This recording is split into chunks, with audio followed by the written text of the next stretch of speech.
बहुत बहुत स्वागत है आप सभी का पढ़ाई कर पर। आज की क्लास के माध्यम से हम बीए थर्ड सेमेस्टर हिंदी के आज हम यूनिट सेकंड को भी कंप्लीट करा रहे हैं। हमारा दूसरा जो यूनिट है ये आज की हमारी जो है कंप्लीट आपका यूनिट रहेगा। इसमें से बनने वाले जितने भी क्वेश्चन हैं सारे के सारे क्वेश्चन मैं कराए दे रहा हूँ। पेपर आपका चाहे यूनिवर्सिटी में आपके हिंदी लिटरेचर चाहे लगता हो, लेकिन उसके अंतर्गत आपको हिंदी गद्य ही आपको पढ़ना पड़ेगा। तो इसका सेकंड यूनिट आज हम कंप्लीट करा रहे हैं। सेकंड यूनिट आपका बहुत ही महत्वपूर्ण है। इसमें से एग्जाम में काफ़ी क्वेश्चन आपके बनते हैं। सेक्शन ए में यही से जो है क्वेश्चन आपके बनते हैं, और भी बहुत जो है सेक्शन बी में भी क्वेश्चन देखने को मिलते हैं यही, और सेक्शन आपके जो है सी में भी जो है इसमें से काफ़ी क्वेश्चन आपको देखने को मिलते हैं। तो आपका यूनिट जो सेकंड है बहुत ही महत्वपूर्ण है।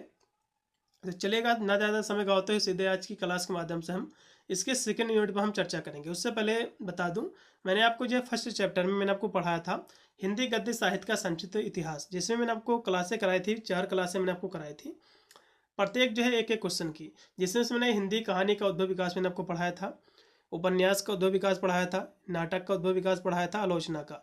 तो 4 क्लासें मैंने जो है आपको कराई थी। आज की हमारी जो क्लास रहेगी यूनिट सेकंड की, जिसमें से आपको कुछ जो है हिंदी गद्य की कुछ महत्वपूर्ण कुछ विधाएं हैं जिनका आपको संक्षिप्त आपको परिचय आपको जो है देना है। तो इससे इसमें कि जितने भी क्वेश्चन दिए हुए हैं, ठीक है, मैं सारे के सारे क्वेश्चन कराए दे रहा हूँ। हमारी ये कंप्लीट आपकी यूनिट है, सेकंड जो यूनिट है, इसमें के सारे क्वेश्चन इसी क्लास में हम करा रहे हैं। क्लास थोड़ी सी लंबी हो सकती है, लेकिन सभी क्वेश्चन इसमें आपके ऐड हैं। तो क्वेश्चनों को समझ लीजिएगा। कहानी किसे कहते हैं? वैसे तो कहानी का उद्भव विकास जो मैंने आपको पढ़ाया था तो मैंने वहाँ से समझाया था, लेकिन यहाँ से भी हम देखेंगे। उपन्यास क्या है, नाटक किसे कहते हैं, एकाकी क्या है, आलोचना क्या है, निबंध किसे कहते हैं, यात्रा वृत्तांत, संस्मरण क्या है, रेखाचित्र क्या है, डायरी, रिपोर्टाज, कहानियाँ और जो है जो आत्मकथा और जीवनी है, तो ये क्या है, और व्यंग्य। तो इसमें के जितने भी क्वेश्चन में सारे के सारे क्वेश्चन कराए देना। थोड़ा सा मैं और भी आपको बता दूं, जैसे कि इन सभी की हम व्याख्या तो करा ही रहे हैं। एग्जाम में कभी की पूछता है, जैसे पूछेगा कि आत्मकथा और जीवनी में जो है अंतर क्या है, और जो है संस्मरण और रेखा चित्र के बीच में क्या अंतर क्या है। तो इस तरह से एग्जाम में भी क्वेश्चन मिलते हैं कि इनके बीच में अंतर भी पूछता है। ठीक है, अंतर पूछेगा, आपको डिफिनेशन यदि आप लिख दोगे तब भी आपको नंबर पूरे के पूरे मिल जाएंगे। तो चलेगा ना ज़्यादा समय गाता है, सीधे आज की क्लास के माध्यम से इसका सेकंड यूनिट भी हम कंप्लीट करा रहे हैं। सभी विद्यार्थियों से निवेदन है, हमारे चैनल पर फर्स्ट विजिट कर रहे हो तो वीडियो को लाइक करके चैनल को जरूर सब्सक्राइब कीजिएगा, क्योंकि मैं सब पे बी के आर सेमेस्टर के एग्जाम की तैयारी कराता हूँ, जिसकी मदद से अपने एग्जाम में अच्छे नंबर प्राप्त कर सकते हो। चलेगा, तो पहला इसमें क्वेश्चन था कि कहानी क्या है, इसको समझ लीजिएगा। कहानी मतलब जो है कथा, कथा का शाब्दिक अर्थ होता है कहना। तो इस प्रकार जो भी कुछ कहा जाए वो कहानी होता है। कहानी शब्द का विकास जो है कथानक, अभी जो है कथानिका शब्द से हुआ है, जिसका कर्मिक स्वरूप है कि कथानिका, कहानी, अभी जो है कहानियाँ। ठीक है, तो मतलब जो है इसके हम अर्थ को और भी थोड़ा सा सरल शब्दों में समझेंगे इसकी व्याख्या के माध्यम से।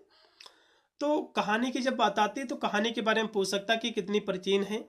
ठीक है, तो कहानी की जब बात आती है तो साहित्य की सभी विधाओं में, साहित्य की सभी विधाओं का मतलब होता है और भी आपकी बहुत सारी विधाएं हैं, तो साहित्य की सभी विधाओं में कहानी सबसे प्राचीनतम विधा है, मतलब सबसे पुरानी विधा है। सबसे पुरानी विधा क्यों कहा गया है? क्योंकि और भी तो आपकी विधाएं हैं, जैसे कि आपका जो है निबंध है, आलोचना है, उपन्यास है, इनको क्यों नहीं कहा गया है? तो उसके पीछे भी एक रीजन है।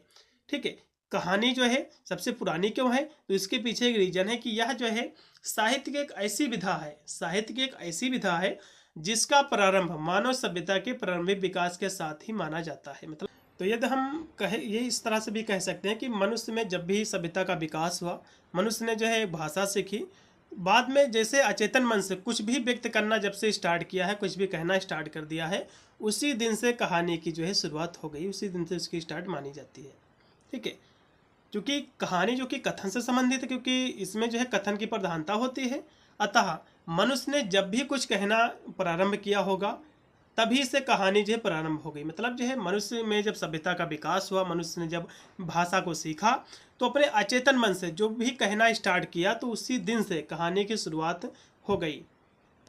और भी बहुत सारे हमारे विद्वान हैं जो कि इसकी परिभाषा को स्पष्ट किया अपने शब्दों में, जैसे कि इसमें दिया हुआ है। ठीक है, इसके हमें ऐसे अर्थ हो, कुछ विद्वानों के माध्यम से इसके अर्थ को हम समझेंगे। जैसे कि दिया हुआ इसमें पहला बिंदु कि कहानी जो है कथन से संबंधित होती है, क्योंकि इसमें जो है कथन की प्रधानता होती है। इसमें जो है कहने का भाव होता है। कहानी क्या है? इसमें कहने का भाव होता है, और जो भी कहा जाए वह कहानी होता है। मतलब जो भी कुछ कहा जाए, चाहे अपने बारे में या फिर किसी दूसरे व्यक्ति के जीवन के बारे में किसी व्यक्ति के बताना, यही होता है कहानी। और निजी जीवन की या एवं दूसरे व्यक्ति के जीवन की घटनाओं को रोचक बनाकर प्रभावी और कौतूहलपूर्ण शैली में अभिव्यक्त करने की कला को कहानी कहा जा सकता है। मतलब जो है आपकी जो कहानी है निजी जीवन की हो सकती है, या जो है किसी दूसरे व्यक्ति के जीवन के बारे में हो सकती है। तो अपने जीवन के बारे में किसी व्यक्ति को आपको बताओ, या फिर किसी दूसरे व्यक्ति के जीवन के बारे में किसी दूसरे व्यक्ति को जब आप बताते हो, उसके बारे में बताते हो कि इसने ये कार्य किया है, तो एक रोचक बनाकर, उसको प्रभावी ढंग से बनाकर, कौतूहलपूर्ण शैली में जब उसको बताते हो, किसी को प्रस्तुत करते हो, ठीक है, तो इसी को हम कहानी कहते हैं।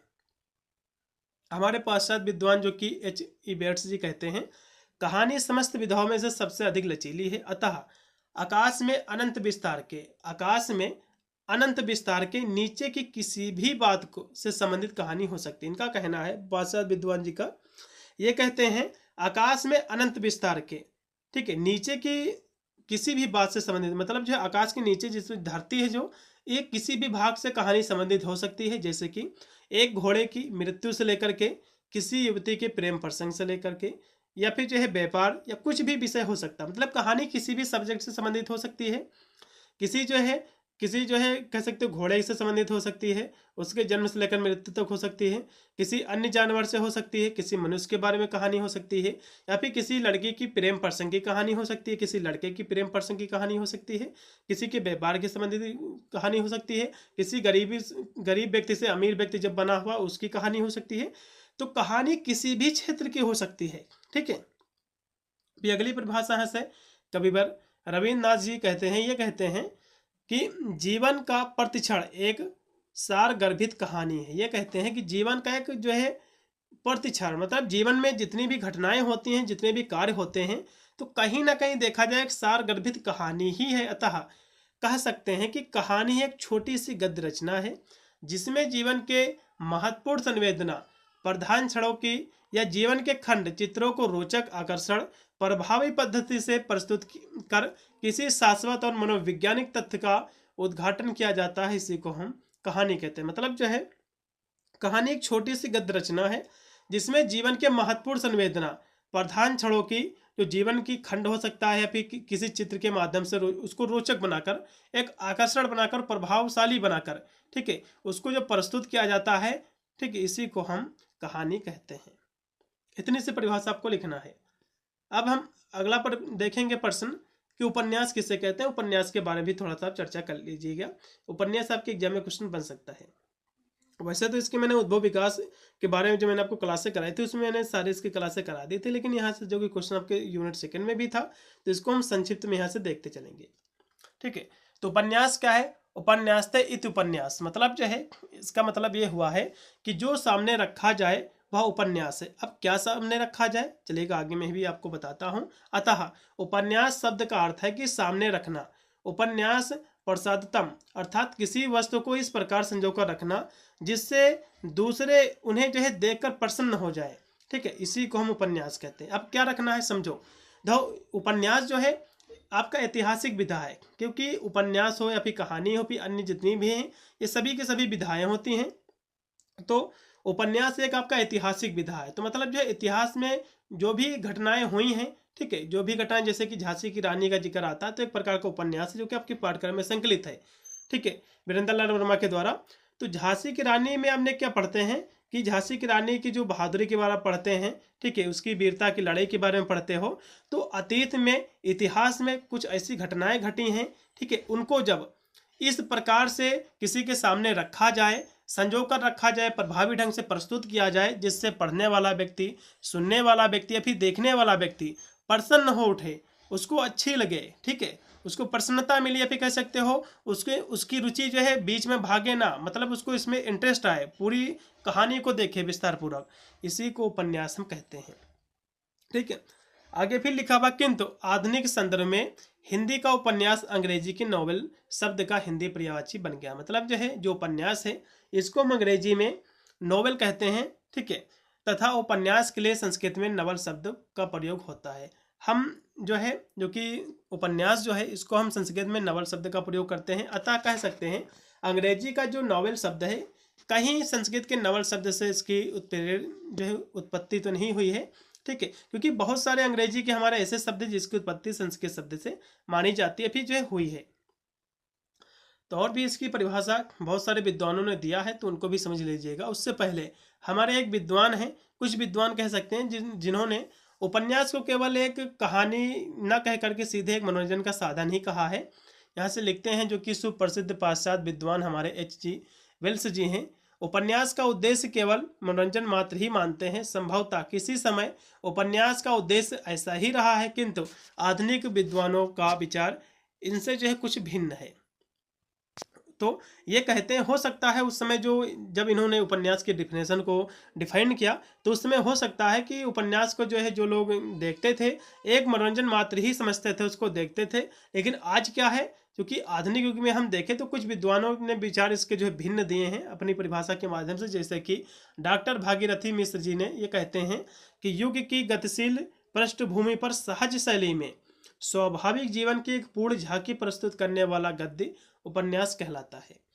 तो डॉक्टर भागीरथी मिश्र जी क्या कहते हैं कि युग की गतिशील पृष्ठभूमि है, क्योंकि आज के युग हमारा गतिशील है, क्योंकि देखा जाए तो इतना समय लोगों के पास नहीं रहता है कि किसी चीज़ को जो है विस्तार से पढ़े, क्योंकि भागदौड़ की जिंदगी है आज के ज़माने की।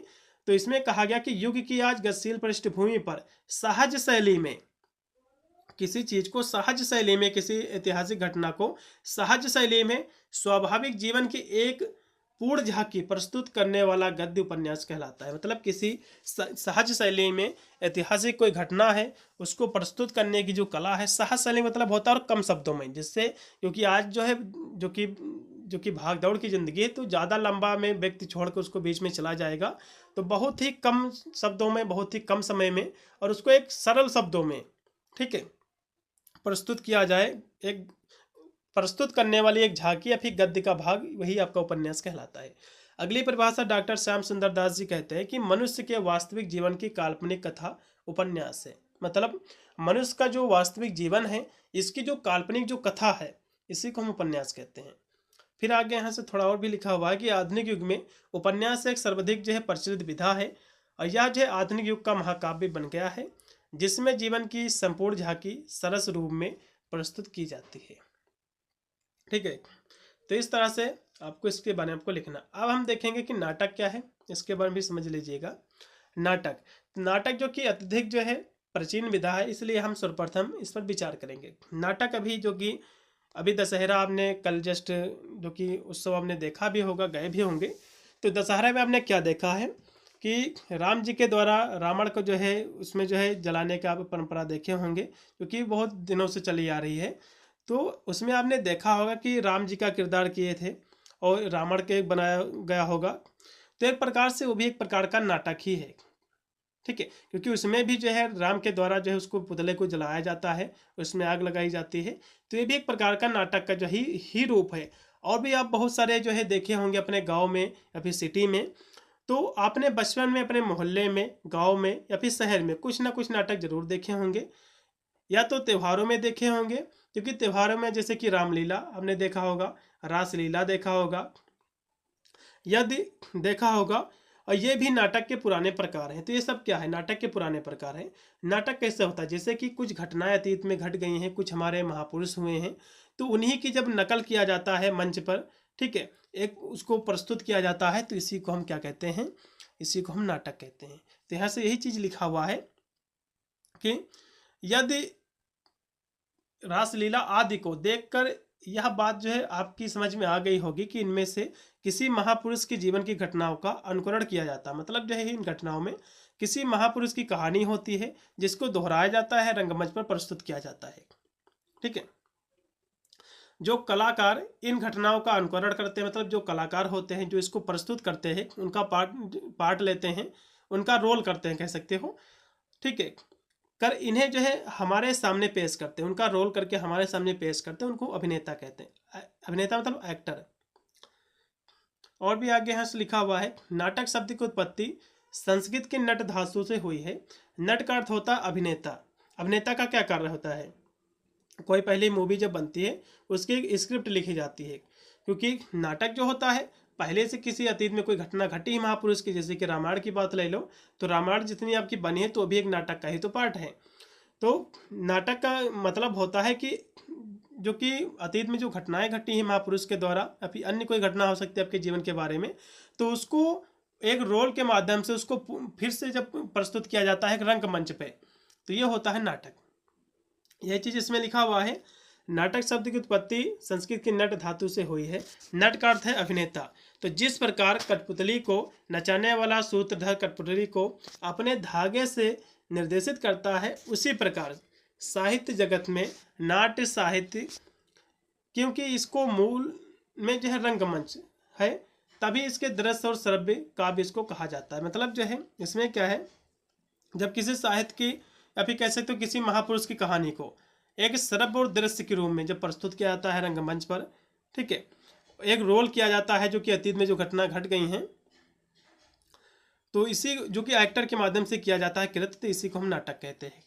ठीक है, और भी यहाँ से आगे लिखा हुआ है, हाँ, निर्देशक के निर्देशानुसार कथा वस्तु संवादों की आवश्यकता अनुसार वह पात्रों को अभिनय करने के जो निर्देश देता है, जो इसमें किरदार होते हैं, ठीक है, अपने किरदार निभाते, सभी का अलग अलग किरदार होता है। और जिस नाटक का जो अभिनय होता है जितना सशक्त जो है कह सकते हो मार्मिक होगा, सजीव होगा, उतना ही नाटक सफल होगा। मतलब जो नाटक करने वाले जो एक्टर होंगे अच्छे से जब एक्टिंग करेंगे तो नाटक जो है तो रियल लगता है। जैसे कि आपने रामायण देखा होगा तो आपको साक्षात, आपको सीधे आप रामायण काल में चले जाते हो कि मान लो साक्षात ये जो है हमारे प्रभु श्री राम है, पूरी कहानी को विस्तृत में जो है देखते हो।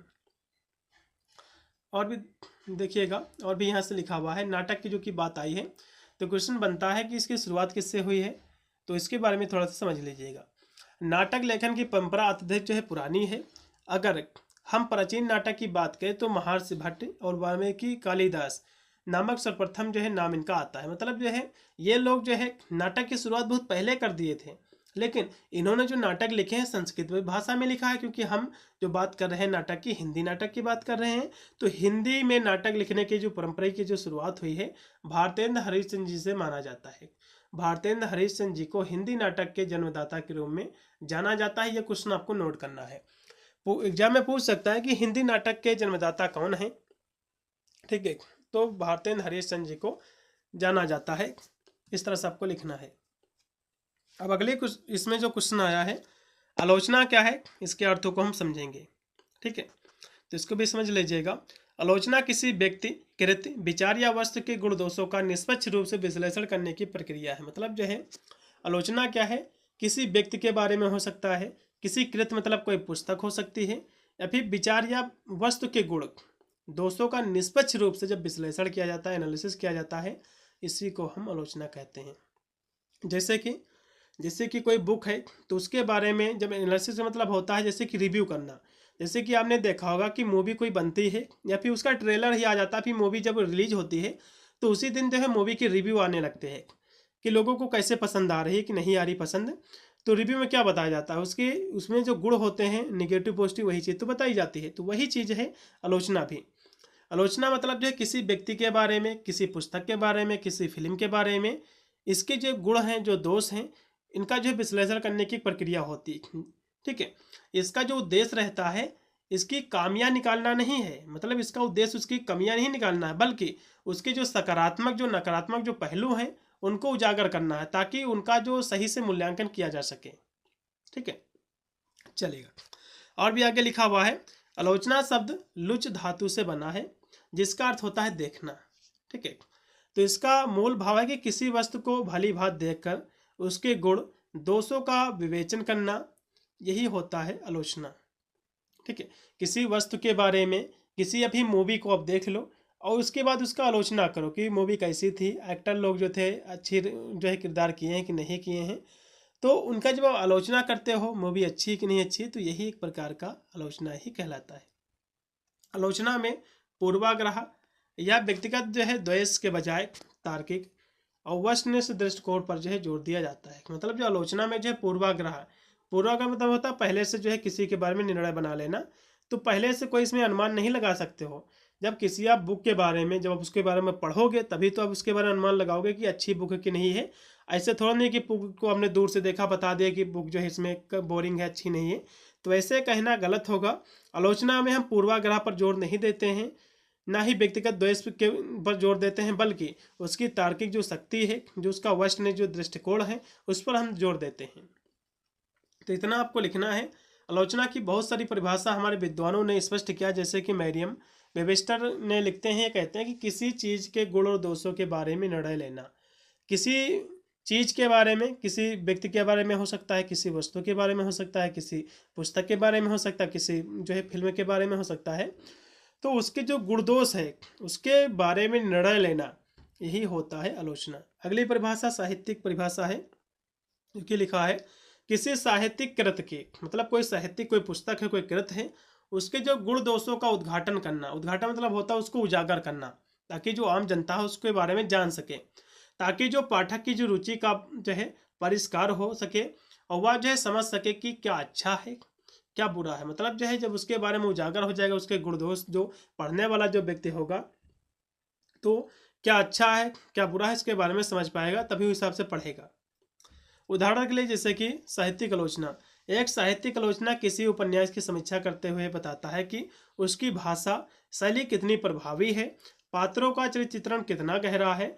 तो साहित्यिक आलोचना का मतलब जैसे कि हो गया कि कोई जो है साहित्यिक आलोचना है, तो उसमें ये देखा जाता है कि उसकी भाषा शैली कैसी है, उसमें जो पात्र हैं, जो किरदार किए हैं, उनका किरदार सही से है कि नहीं है, उन्होंने किरदार अपना सही से रोल निभाया है कि नहीं निभाया है, और साथ ही पात्रों का जो चित्रण है गहरा कितना गहरा है, ठीक है, वो जो है पात्र में उतर पाते हैं, रोल निभा पाते हैं कि नहीं निभा पाते हैं। और साथ ही ये भी बताता है कि कहानी का अंत थोड़ा कमज़ोर है, तो कहानी कैसी थी, कहानी अच्छी थी कि बुरी थी, तो इसके बारे में भी बताती है। अगला भी इसका एक जो एग्जाम्पल है कला आलोचना। तो एक जो है कला समीक्षक एक पेंटिंग की आलोचना करता है। मान लो एक कला जो है कोई समीक्षक है पेंटिंग की जो है आलोचना करता है, वो पेंटिंग की आलोचना कैसे करेगा, वह कहेगा कि इसमें इस्तेमाल होने वाले जो रंग है समंजयपूर्ण उसकी प्रशंसा करेंगे, लेकिन यह भी बताता है कि चित्र में संतुलन की कमी है। तो चित्रों में जो रंगों का प्रयोग किया है तो हो सकता है उसको अच्छा भी कहेगा, चित्र में थोड़ी अगर कमी होगी तो ये भी तो कहेगा यदि इस तरह से बनाया जाता तो शायद ये चित्र थोड़ा सा अच्छा होता, या फिर इस रंग का प्रयोग होता थोड़ा सा अच्छा होता। तो मतलब आलोचना का मतलब होता है किसी वस्तु, किसी व्यक्ति, किसी जो है कृति के बारे में जो गुण दोष उसके हैं उसको प्रस्तुत करना, उसके बारे में निर्णय लेना, उसको उजागर करना, यही होता है आलोचना। तो आशा करता हूँ आपको समझ में आ गया होगा। अब यहाँ से हम एकाकी किसे कहते हैं इसके बारे में भी थोड़ा सा हम समझ लेंगे। एकाकी आपके एग्जाम में क्वेश्चन जो है बन जाएगा, देखने को मिलेगा जरूरी। तो एकाकी के बारे में भी थोड़ा सा आप समझ लीजिएगा एकाकी होती क्या है। एकाकी की तो हम सबसे छोटे शब्दों में बात करें तो एक अंक की रचना अथवा घटना को एकाकी हम कहते हैं। मतलब एक अंक की रचना मतलब एक ही पार्ट में, ज़्यादा लंबी कोई घटना ना हो, उसको एक ही पार्ट में प्रस्तुत किया जाए, उसी को हम एकाकी कहते हैं। और भी अगली परिभाषा दी हुई है कि एक अंक में समाप्त हो जाने वाले नाटक को हम एकाकी कहते हैं। मतलब जो एक ही अंक में नाटक कोई ज़्यादा बड़ा ना हो, उसके मेन किरदारों को रखा जाए और जल्दी ख़त्म कर दिया जाए, ज़्यादा उसके पार्ट ना आए, तो उसको हम नाटक कहें जो है एकाकी कहते हैं। उस नाटक को एक अंक के समाप्त हो जाने वाले नाटक को हम एकाकी कहते हैं। एक अंक में, एक अंक मतलब होता है एक ही पार्ट में। और भी आगे इसका अर्थ दिया हुआ है। एकाकी जो है गद्य की एक स्वतंत्र विधा है जिसमें मानव जीवन के किसी एक पक्ष का एक ही अंक में, मतलब मानव जीवन के पूरे जीवन का एक ही पक्ष या कह सकते हो एक ही अंक में, एक ही पार्ट में, और एक ही कार्य और समस्या रहित का वर्णन जब किया जाता है, ठीक, एक ही पार्ट में, तो वो होता है एकाकी। एक ही अंक में जब उसको प्रस्तुत किया जाए कम शब्दों में, ठीक है। तो इस तरह से आपको लिखना भी। अगले कुछ आपका जो क्वेश्चन आपके आया है सामने वो है निबंध। निबंध किसे कहते हैं? निबंध के अंग भी एग्जाम में क्वेश्चन जो है पूछता है, तो इसके बारे में भी थोड़ा सा हम चर्चा करेंगे। निबंध की जब बात आती है तो निबंध जो है दो शब्दों से मिलकर बना हुआ है, नि प्लस बंध, जिसका अर्थ होता है बांधना, अर्थात जो है अच्छी तरह से बंधा हुआ, अर्थात वह गद्य रचना, मतलब वह गद्य रचना जिसमें साफ सुथरी सरल जो है विषयानुकूल भाषा के भाव विचारों को क्रमबद्ध रूप से सुगुफित किया जाता है, और यह गद्य सुगुफित किया जाता है, इसी को हम निबंध कहते हैं। मतलब जो है निबंध का मतलब होता है बांधना। किस तरह से बांधना? मतलब अर्थात गद्य की वह रचना, गद्य की कोई भी रचना हो सकती है जिसको साफ सुथरी, मतलब एक सरल भाषा में सरल विषय अनुकूल जो उसकी भाषा है उसमें जब प्रस्तुत किया जाता है, उसके जो भाव हैं, ठीक है, उनके विचारों को जब एक क्रमबद्ध रूप से सुगुफित किया जाता है, उसकी भाषा शैली में जब उसको प्रस्तुत किया जाता है, इसी को हम निबंध कहते हैं। या गद्य की एक ऐसी जो है प्रमुख विधा है, या जो है निबंध शब्द के निकटतम पर्यायवाची शब्द लेख, संदर्भ, रचना, प्रस्ताव, आर्टिकल, कंपोजिशन, ऐसे आदि जो है इसके आलेख आदि कह सकते हो इसके पर्यायवाची शब्द है। प्राचीन जो है संस्कृत परंपरा में तार्किक व्याख्या, टीका और जो है भाष्य, समीक्षा सूत्र आदि के जो है उपज कर निबंध साहित्य का विकसित होना स्वीकार किया गया है। लेकिन हिंदी में निबंध संस्कृत की प्राचीन परंपरा से नहीं बल्कि पाश्चात्य साहित्य की प्रेरणा से आया है। तो इस तरह से इसकी आपको परिभाषा लिख देना है कि ये जो है दो शब्दों से मिलकर बना हुआ नि प्लस बंध, जिसका अर्थ होता है बांधना, अर्थात अच्छी तरह से किसी जो है गद्य रचना को एक अच्छी तरह से उसको जो प्रस्तुत किया जाए, एक अच्छी ढंग से, अच्छी भाषा में, विषय अनुकूल भाषा में, ठीक है, एक प्रभावी ढंग से जब प्रस्तुत किया जाए जिससे पढ़ने वाला व्यक्ति जो है ज़्यादा बोर ना हो, उसको पढ़ता रहे, उसको मज़ा आता रहे, इसी को हम निबंध कहते हैं। ठीक है, निबंध आपने बहुत सारे लिखे होंगे, हाई स्कूल इंटर में आपने लिखे होंगे, जिसको हम एस्से कहते हैं इंग्लिश में। ठीक है, चलिए अब निबंध के अंग कौन कौन से हैं, एग्जाम में क्वेश्चन बनता है तो इसके 4 अंग हैं। एक है शीर्षक, तो निबंध में आपने शीर्षक आपने लिखा होगा। ठीक है, तो निबंध का शीर्षक आकर्षण होना चाहिए जिससे पाठक को उसे पढ़ने के प्रति जो उत्सुकता जो उत्पन्न हो। तब इसका शीर्षक जो है अच्छा होना चाहिए जिससे पढ़ने वाला जो व्यक्ति है उसको प्रसन्नता हो, उसको उत्सुकता हो पढ़ने की।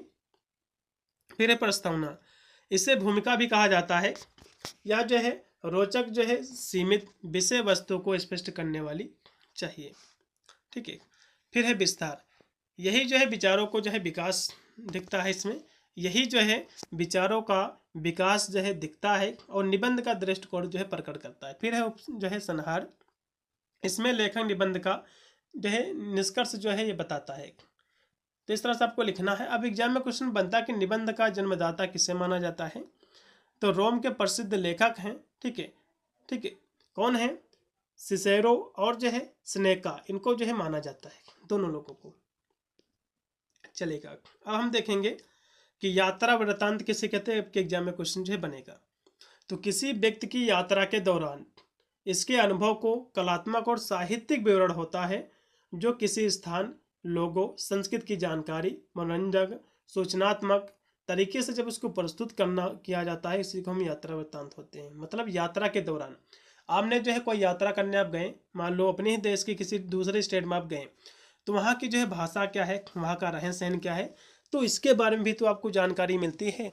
तो अनुभव के दौरान आपने क्या क्या जो है, यात्रा के दौरान क्या क्या आपने अनुभव किया है, क्या आपके साथ है घटनाएं घटित हुई हैं, तो उनको एक कह सकते हो कलात्मक रूप से साहित्यिक विवरण के रूप में कह सकते हो, और एक सूचनात्मक तरीके से जब प्रस्तुत किया जाता है वहाँ के संस्कृति के लोगों के बारे में, तो इसी को हम यात्रा वृत्तांत कहते हैं। मतलब यात्रा के दौरान जो अनुभव किए जाते हैं और जहाँ पर आप गए हुए हैं वहाँ के लोगों के बारे में, कल्चर के बारे में, वहाँ के रहन सहन के बारे में जब इसको प्रस्तुत किया जाता है, यही होता है यात्रा वृत्तांत। मतलब यात्रा के दौरान जो घटनाएं होती हैं, जो घटित होती हैं, उनको जब प्रभावी ढंग से प्रस्तुत किया जाता है सूचनात्मक तरीके से, ये होता है यात्रा वृत्तांत। इसमें यात्री के देखे हुए, सुने हुए, महसूस किए हुए अनुभव, इसमें जो यात्री जो भी देखता है, जो भी सुनता है, जो महसूस करता है, किए गए जो उनके अनुभव होते हैं, जो विचार होते हैं, ठीक है, जो इनको इन्हीं के रूप में जो है प्रस्तुत किया जाता है।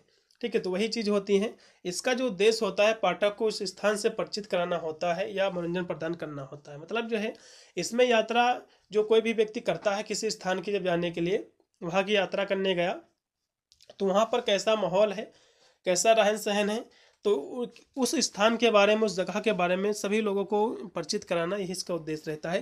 तो इस तरह से इसके बारे में आपको लिखना है। फिर है कि संस्मरण क्या है। संस्मरण की हम बात करें तो संस्मरण एक प्रकार का साहित्यिक लेखन होता है जिसमें लेखक अपने जीवन की घटनाओं, इसमें क्या है, इसमें जो लेखक होता है, जो राइटर होता है, अपने जीवन की घटनाओं और जो अनुभव होते हैं उसके और यादों को लिखता है। ठीक है, संस्मरण क्या है, सिंपल सी परिभाषा, इसमें जो है एक ये साहित्यिक लेखन जो है लेखन होता है जिसमें लेखक जो है अपने जीवन की जो घटनाएं होती हैं, जो घटित हुई हैं उसके जीवन में, उसके जो अनुभव हैं जीवन के और जो उसकी जो यादें हैं उसको जब लिखता है, और इसमें लेखक अपने जीवन के किसी विशेष समय या फिर व्यक्ति या फिर जो है स्थान या घटना का वर्णन करता है। संस्मरण में लेखक की जो है व्यक्तिगत भावनाएं, दृष्टिकोण भी जो है शामिल होती हैं। तो मतलब संस्मरण में क्या होता है, इसमें जो लेखक होता है अपने जीवन की घटनाओं के बारे में लिखता है, फिर अनुभव के बारे में या फिर यादों के बारे में। ठीक है, इसी को हम संस्मरण कहते हैं। और भी इसकी परिभाषा आगे दी हुई है समझने के लिए।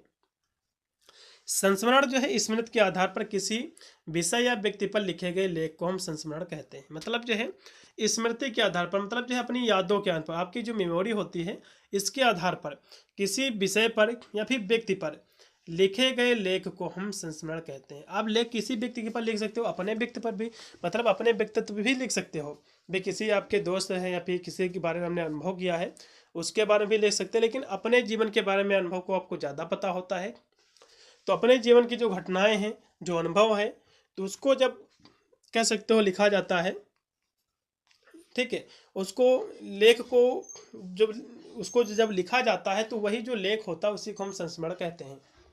आगे और भी परिभाषा लिखी हुई है थोड़ी सी कि यात्रा साहित्य जो है इसी के अंतर्गत ही आता है।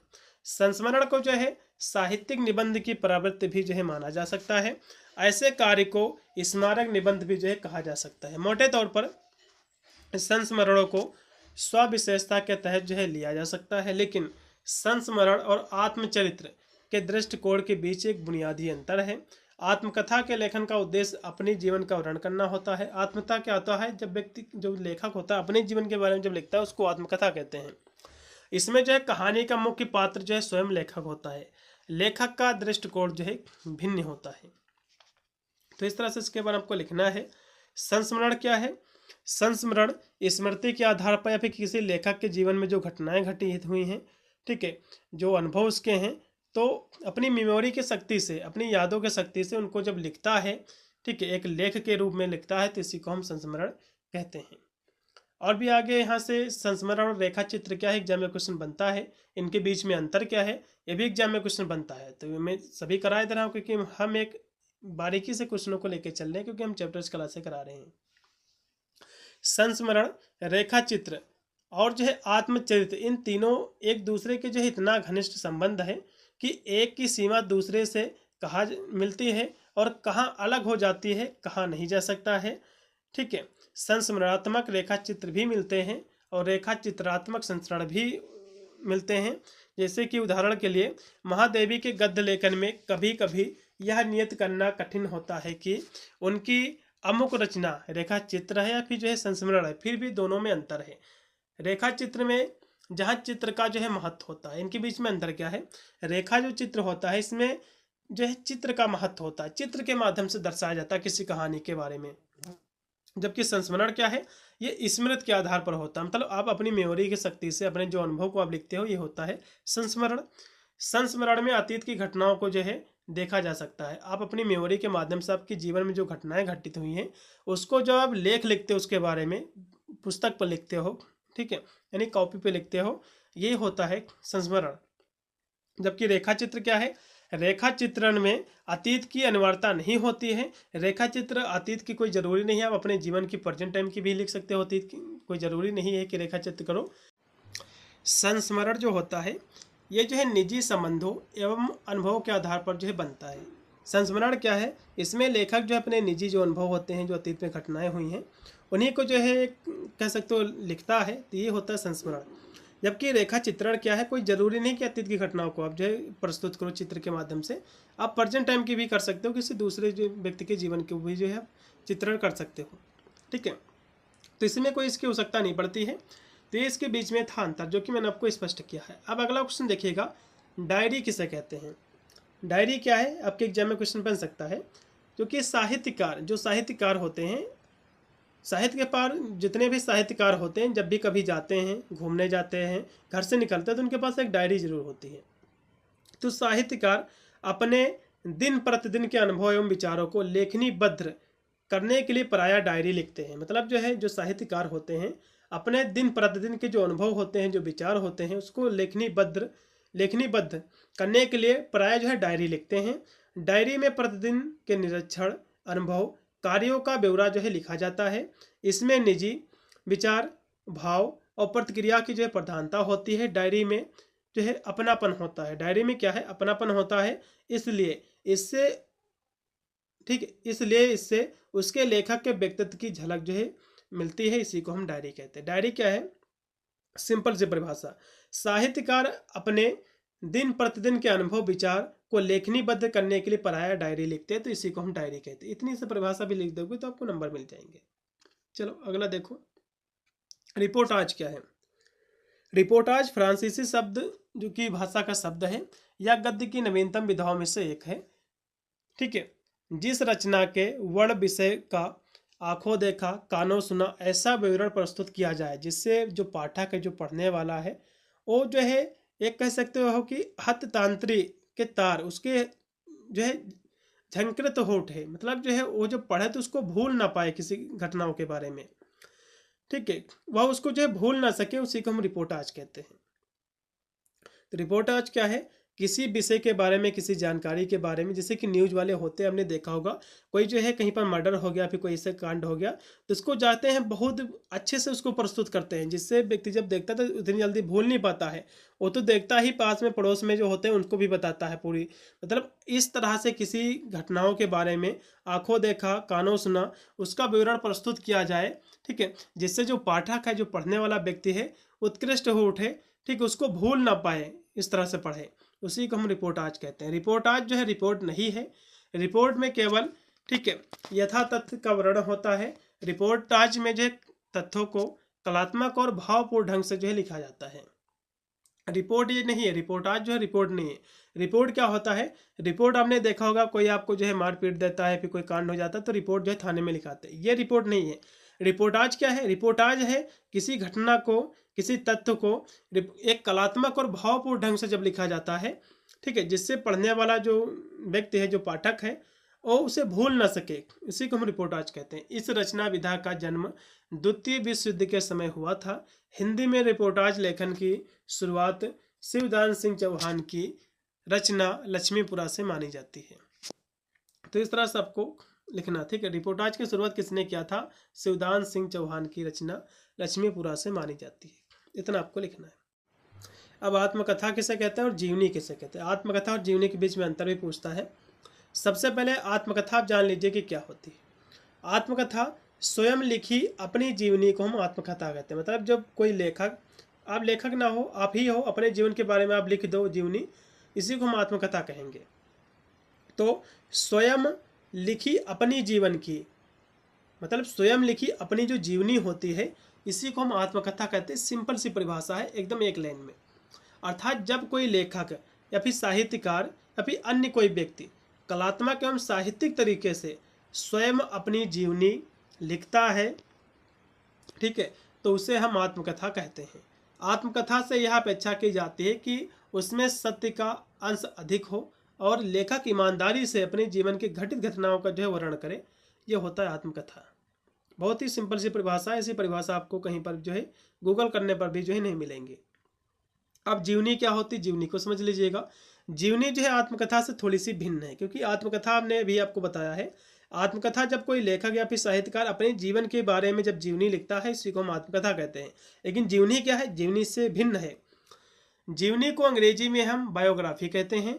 आत्मकथा लेखन की अपनी कथा होती है। आत्मकथा में अभी मैंने आपको बताया कि लेखक की अपनी आत्मकथा होती है, मतलब अपनी जीवन की कथा होती है। लेकिन जीवनी क्या होती है, जीवनी किसी दूसरे व्यक्ति के जीवन की कथा होती है। जैसे कि आप हैं, आपका दोस्त है, आप अपने दोस्त के बारे में, जीवन के बारे में लिख दो, तो उसको हम जीवनी कहेंगे। आप जीवनी अपने हाथ से नहीं लिख सकते हो, अपने हाथ से अपने जीवन के बारे में लिखोगे तो उसको जीवनी नहीं कहा जाएगा, उसको आत्मकथा कहा जाएगा। जब आपके जीवन के बारे में कोई दूसरा व्यक्ति लिखेगा तो उसको जीवनी कहा जाएगा, ठीक है। तो ये चीज यहाँ से लिखा हुआ है। जबकि जीवनी किसी दूसरे व्यक्ति की जीवन की कथा होती है, अर्थात व्यक्ति विशेष की जीवन की घटनाओं का लिखा गया वर्णन जीवनी है। जीवनी जो है लेखक के आत्मकथा लेखन से अधिक सावधानी बरतनी होती है, क्योंकि आत्मकथा की चूक को केवल लेखक ही जो है पकड़ पाता है, पर जीवनी को चूक को बहुत से लोग जान जाते हैं, ठीक है। अब इसके बीच में अंतर क्या है, थोड़ा सा समझ लीजिएगा जीवनी और आत्मकथा के बीच में। काफ़ी क्वेश्चन आपका रिपीट हुआ है, मोस्ट वांटेड आपका क्वेश्चन, इसको हम जरूर करा देंगे। जीवनी और आत्मकथा के बीच में बहुत सारे अंतर हैं, जैसे कि जीवनी में रचनाकार, नायक और जो अलग अलग होते हैं। जीवनी क्या है, चूंकि जीवनी जाहिर सी बात है कोई दूसरा व्यक्ति लिखता है, तो लिखने वाला राइटर अलग होता है, किसके जीवन के बारे में लिखा गया है वो व्यक्ति अलग होता है।